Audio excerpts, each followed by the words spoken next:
आज से 66 मिलियन साल पहले इस धरती पर एक ऐसी दुनिया बसती थी जिसकी हम सिर्फ कल्पना कर सकते हैं। एक ऐसी दुनिया जिसे हम क्रिटेशियस पीरियड का आखिरी चैप्टर कहते हैं। ये इंसानों की दुनिया नहीं थी, ये थी देवताओं की दुनिया, जायंट्स की दुनिया, ये थी डायनासोर्स की दुनिया। इमेजिन कीजिए नॉर्थ अमेरिका के विशाल मैदानों में हजारों ट्राइसेरेटॉप्स की झुंड अपने बच्चों को घेरे हुए आगे बढ़ रही हैं। उनके 3 बड़ी सींग सूरज की रोशनी में चमक रही हैं, जो उनके सबसे बड़े दुश्मन को दूर रहने की चेतावनी देते हैं। उनके आसपास एडमोंटोसॉरस जैसे डक बिल्ड डायनासोर अपनी अजीब ड्रेस से आपस में बात कर रही हैं, एक ऐसी जबान में जो हम कभी समझ नहीं पाएंगे। जमीन पर एक एंकिलोसॉरस, एक चलता फिरता जिंदा टैंक जिसकी पीठ पर हड्डियों का कवच है और पूंछ पर एक भारी गदा आराम से पत्ते खा रहा है। बेवकूफ, आसमान में केवियर जैसे टेरोसॉरस नहीं बल्कि कैटज़ल्कोआत्ल जैसे अजीम और शान चींट उड़ रही हैं, जिनके पंख एक छोटे हवाई जहाज के बराबर थे। वो नीचे बहती नदी में अपने शिकार को ढूंढ रही हैं और उन्हीं जंगलों के अंधेरे में एक शिकारी इंतजार कर रहा है। एक नाम जिसे आज भी सुनकर डर लगता है, टायरेनोसोरस रेक्स। वो सिर्फ एक जानवर नहीं था, वो उस दुनिया का अंत था। उसकी सूंघने की शक्ति बेजोड़ थी, उसके जबड़े हड्डियों को ऐसे तोड़ सकते थे जैसे हम ब्रेड स्टिक्स को तोड़ते हैं। वो उस इकोसिस्टम का अनडिस्प्यूटेड किंग था। समंदर भी कम नहीं थे, वहाँ मोसासोरस जैसे 15 मीटर लंबे समुद्री राक्षस राज करते थे, जिनके जबड़ों में बड़े बड़े दांत थे। समंदर उनके आगे कांपता था। ये दुनिया 150 मिलियन सालों से चल रही थी, एक ऐसी दुनिया जो स्टेबल और वाइब्रेंट थी। उन सब जीवों को इस बात का जरा सा भी अंदाजा नहीं था क्योंकि ये दुनिया कुछ ही दिनों की मेहमान है, क्योंकि उनसे लाखों करोड़ों मील दूर स्पेस के अंधेरे में एक अनजान मुसाफिर तेजी से उनकी तरफ बढ़ रहा था, एक तबाही का दूत जिसे इस वाइब्रेंट दुनिया को हमेशा के लिए मिटा देना था। हम सबने फिल्मों में देखा है, किताबों में पढ़ा है, एक जायंट एस्टेरॉइड आसमान से गिरा और उसने सब कुछ खत्म कर दिया। लेकिन क्या ये कहानी इतनी सिंपल है? तो कुर्सी की पेटी बांध लीजिए, क्योंकि आज हम टाइम ट्रेवल करके उस आखिरी दिन में जाने वाले हैं जब धरती ने अपना सबसे बड़ा रीसेट बटन दबाया। हम एक ऐसी जांच पड़ताल करेंगे जो 66 मिलियन साल पुरानी है और उस असली कल्प्रिट को ढूंढ निकालेंगे जिसने डायनासोर्स का धरती से नामो निशान मिटा दिया। द क्लासिक सस्पेक्ट, पुराना मुजरिम कौन? तो दोस्तों चलिए इस कॉस्मिक इन्वेस्टिगेशन को शुरू करते हैं।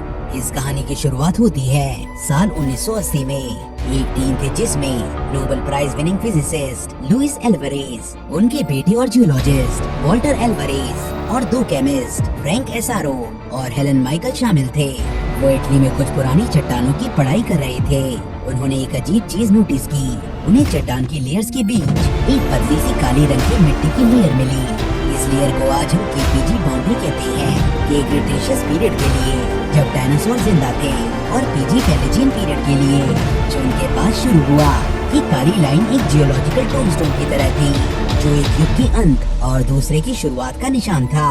उन्होंने इस मिट्टी का सैंपल लिया और उसे केमिकल एनालिसिस के लिए लैब में भेजा। जब रिजल्ट आए तो वो सब हैरान रह गए।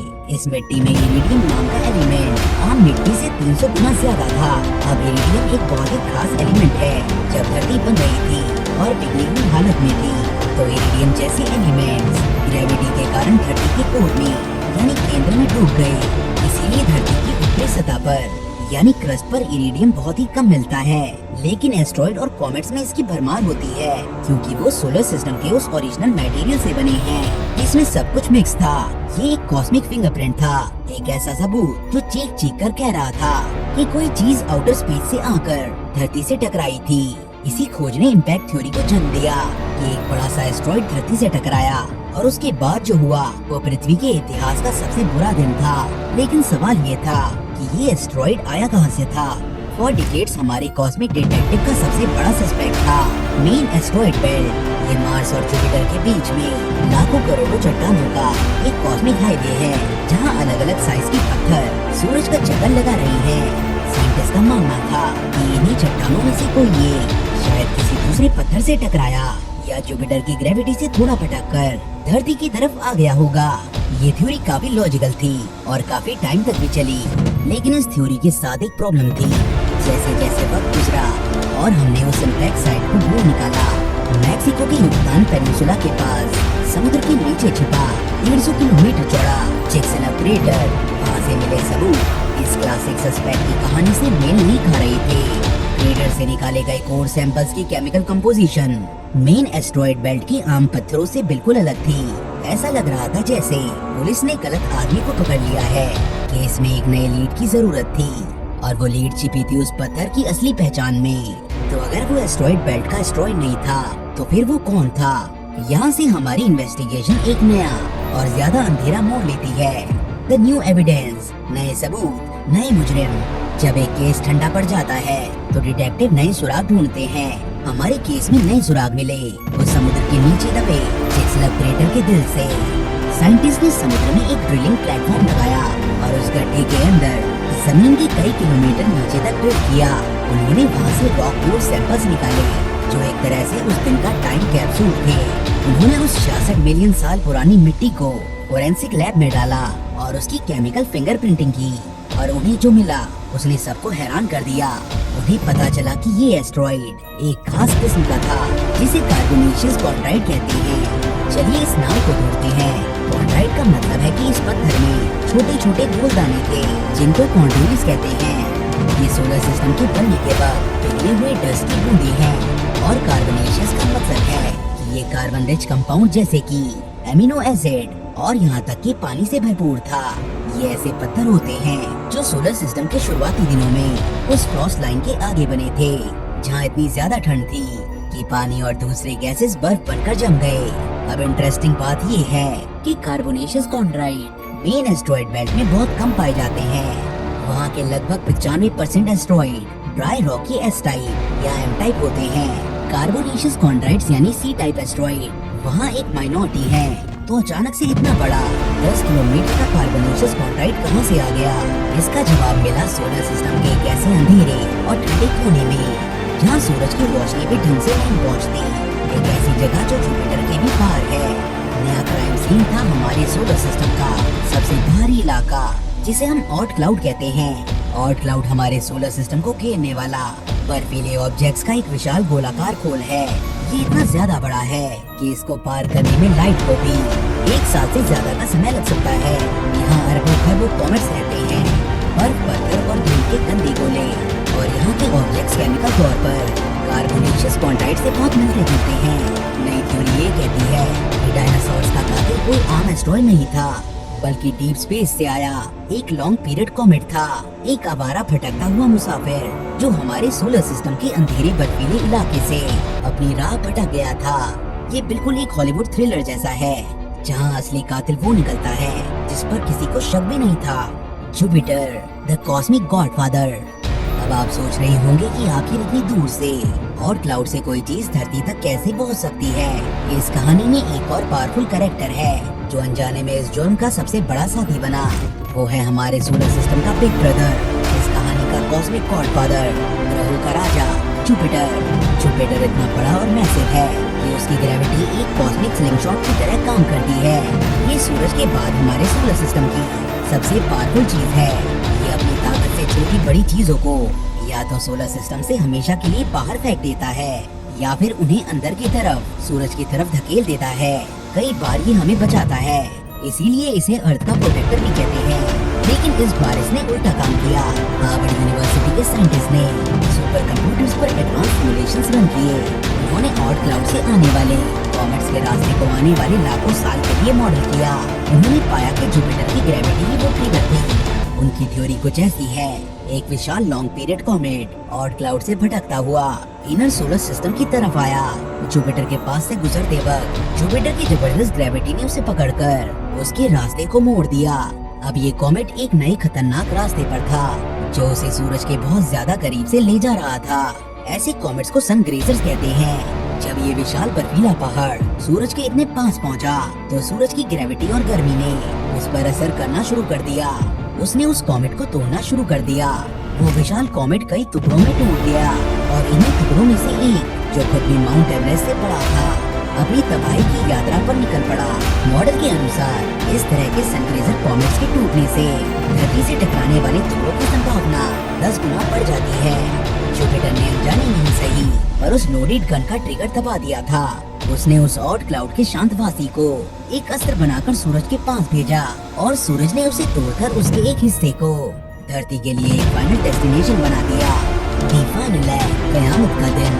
तो अब हम उस दिन पर आ गए हैं। आइए इस अंजाम को घंटे दर घंटे, मिनट दर मिनट और सेकंड दर सेकंड महसूस करते हैं। इम्पैक्ट से कुछ घंटे पहले वो पत्थर अब धरती के एटमॉस्फेयर में घुसने वाला था। वो सूरज से ज्यादा चमकदार दिख रहा था। एक दूसरा झूठा सूरज जो तेजी से नीचे आ रहा था। जैसे ही उसने एटमॉस्फेयर की ऊपरी परत को छुआ, एक सोनिक बूम हुआ होगा। एक ऐसी आवाज जिसे इंसानी कान शायद सह भी ना पाए, जिसने हजारों मील दूर सो रहे टेरासोरस को उनकी नींद से जगा दिया होगा। ये ऑब्जेक्ट 10 से 15 किलोमीटर चौड़ा, 72,000 किलोमीटर प्रति घंटे की रफ्तार से धरती के एटमॉस्फेयर में घुसा। उसके आगे हवा इतनी कंप्रेस हुई कि वो प्लाज्मा में बदल गई, जिसका टेम्परेचर सूरज की सतह से भी ज्यादा था। इसने एक्चुअल इम्पैक्ट से पहले ही नीचे जमीन पर एक थर्मल फ्लैश भेजा, जिसने आंखों को अंधा कर दिया और सूखे पत्तों में आग लगा दी। उसकी kinetic energy 100 trillion ton TNT के बराबर थी। और फिर आखिरी सेकंड में वो मैक्सिको की खाड़ी के पास शैलो समुद्र से टकराया। इस पॉइंट को ग्राउंड जीरो कहना भी इसके साथ इंसाफ नहीं होगा। जिस पल वो इम्पैक्ट हुआ, उस पल वो 10 किलोमीटर का पहाड़ और उसके नीचे 30 किलोमीटर तक धरती की क्रस्ट दोनों ही 1 सेकंड से भी कम में वेपराइज हो गए, यानी ठोस से सीधा गैस बन गए। एक ऐसी एनर्जी रिलीज हुई जिससे एक ट्रांसिएंट क्रेटर बना जो 100 किलोमीटर चौड़ा और 30 किलोमीटर गहरा था। माउंट एवरेस्ट से 3 गुना ज्यादा गहरा। लेकिन ये गड्ढा फौरन ही वापस कोलैप्स हो गया, जिससे वो 150 किलोमीटर चौड़ा चिक्सलप क्रेटर बना जो आज हम जानते हैं। ये तबाही अब लाइट की स्पीड से हर दिशा में फैल रही थी। पहला मिनट इम्पैक्ट से पैदा हुई सेस्मिक वेव्स ने धरती को एक घंटी की तरह बजा दिया। रेक्टर स्केल पर 11 या 12 का भूकंप हर कॉन्टिनेंट पर महसूस हुआ। इसने दुनिया भर में ज्वालामुखियों को ट्रिगर कर दिया, जो फटकर और जहरीली गैस एटमॉस्फेयर में छोड़ने लगे। पहला घंटा इम्पैक्ट से उछला हुआ पिघला हुआ पत्थर, जिसे हम इजेक्टा कहते हैं, स्पेस तक पहुंच गया। जब ये लाल गर्म कांच के टुकड़े यानी टेक्टिड्स वापस गिरे, तो उन्होंने पत्थरों की आग वाली बारिश शुरू कर दी। उन्होंने एटमॉस्फेयर को इतना गर्म कर दिया जैसे एक इंडस्ट्रियल फर्नेस हो। और वो चीज जो खुले में था, जो बर्फ या पानी के नीचे नहीं छिप सका, वो इस आग की भट्टी में जिंदा जल गया। ये था ग्लोबल फायर स्टॉर्म। अगले 6 से 8 घंटे इम्पैक्ट ने समुद्र के पानी को भाप बना दिया था और नीचे के पत्थरों को धक्का दे दिया था। इससे एक मेगा सुनामी पैदा हुई। ये लहरें आम सुनामी नहीं, बल्कि 300 मीटर से लेकर शायद 1 किलोमीटर तक ऊंची थी। इन लहरों ने अमेरिका के अंदर टेक्सास तक सफर किया और वहाँ समुद्री जीवों के फॉसिल छोड़े। जो भी जीव इम्पैक्ट जोन के आसपास थे, वो तो पलक झपकाते ही खत्म हो गए। लेकिन जो दूर थे, उनके लिए असली तबाही तो अभी शुरू होनी थी। द लॉन्ग नाइट, अंधेरे रात का दौर। उस इम्पैक्ट ने इतनी धूल, मिट्टी और सबसे जरूरी वेपराइज रॉक से बने सल्फर एरोसोल्स एटमॉस्फेयर में फेंक दिए कि सूरज की रोशनी धरती तक पहुंचना बंद हो गई। धरती पर अंधेरा छा गया। सूरज एक धुंधला सा दाग बनकर रह गया। एक ऐसी इम्पैक्ट विंटर या न्यूक्लियर विंटर शुरू हो गई, जो महीनों नहीं सालों तक चली। ये एक ऐसी अंधेरी रात थी जिसकी कोई सुबह नहीं थी।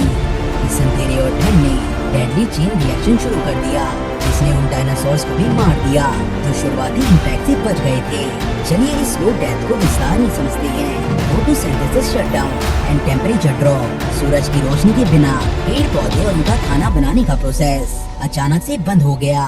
जमीन पर जंगल मरने लगे। एवरेज ग्लोबल टेम्परेचर जो पहले 20 से 25 डिग्री सेल्सियस था, वो गिरकर माइनस में चला गया। जो टीरेक्स फायर स्टॉर्म से बच गए, अब वो ठंड से मर रहे थे। Ocean acidification and marine collapse. समुद्री जीवन के लिए ये और भी बुरा था। एटमॉस्फेयर में जो सल्फर एरोसोल थे, वो पानी के साथ मिलकर सल्फ्यूरिक एसिड बन गए। इससे एसिड रेन शुरू हुई। ये एसिड समुद्रों में घुल गया और उन्हें एसिडिक बना दिया। इसने एमोनाइट्स जैसे शेल वाले जीवों और प्लैंकटन के कैल्शियम कार्बोनेट से बनी खोल को पिघलाना शुरू कर दिया। प्लैंकटन समुद्री फूड चेन का बेस होते हैं। जब वो मरे तो उन्हें खाने वाली छोटी मछलियाँ भी मर गयी, और फिर उन्हें खाने वाली बड़ी मछलियाँ मरी, और आखिर में उन्हें खाने वाले मोसासॉरस भी भूखे मर गए। समुद्री इकोसिस्टम नीचे से ऊपर तक पूरी तरह से कोलैप्स हो गया। Starvation on land. जमीन पर भी यही हुआ। जब पेड़ पौधे खत्म हो गए, तो उन्हें खाने वाले हर्बीवोर डायनासोर जैसे ट्राइसेरेटॉप्स और एडमोंटोसॉरस भूखे मरने लगे। उनके विशाल शरीर को जिंदा रहने के लिए हर दिन टन के टन खाना चाहिए था, जो अब अवेलेबल नहीं था। और जब शाकाहारी जानवर मर गए तो उनका शिकार करने वाले टीरेक्स जैसे मांसाहारी डायनासोर्स का भी अंत हो गया। भूख ने उन्हें भी नहीं छोड़ा। ये एक साइलेंट किलर था, एक ऐसी ठंड, अंधेरा और भूख जिसने धरती के 75% जीवों को मिटा दिया। बड़े बड़े समुद्री राक्षस जैसे मोसासोरस, हवा में उड़ने वाले टेरासोरस और जमीन पर राज करने वाले हर तरह के नॉन एवियन डायनासोर्स सब इस लंबी रात में हमेशा के लिए सो गए। A new beginning, नई सुबह, नई दुनिया। लेकिन कहते हैं ना, हर अंत एक नई शुरुआत होती है। जब डायनासोर्स का 150 मिलियन साल का राज खत्म हुआ तो उनकी परछाई में रहने वाले छोटे छोटे जीवों को एक मौका मिला। ये थे हमारे पूर्वज मैमल्स। डायनासोर्स के टाइम पर मैमल्स छोटे, डरपोक और रात में निकलने वाले जीव थे। उनका साइज चूहों जैसा था। वो दिन में छिप जाते थे और रात के अंधेरे में कीड़े मकोड़े ढूंढते थे। लेकिन जब टीरेक्स जैसे बड़े बड़े शिकारी खत्म हो गए तो इन छोटे छोटे मैमल्स के लिए एक नई दुनिया खुल गई। जो दुनिया पहले उनके लिए एक डेथ ट्रैप थी, अब वो उनके लिए एक लैंड ऑफ अपॉर्चुनिटी बन गई। अगले कुछ मिलियन सालों में मैमल्स ने तेजी से इवॉल्व करना शुरू किया। इस प्रोसेस को एडेप्टिव रेडिएशन कहते हैं। वो बड़े हुए, अलग अलग तरह का खाना खाने लगे और उन सारे इकोलॉजिकल निशेस को भूलने लगे जो डायनासोर्स के मरने की वजह से खाली हो गए थे। कुछ पानी में चले गए और डॉल्फिन्स और व्हेल्स बने।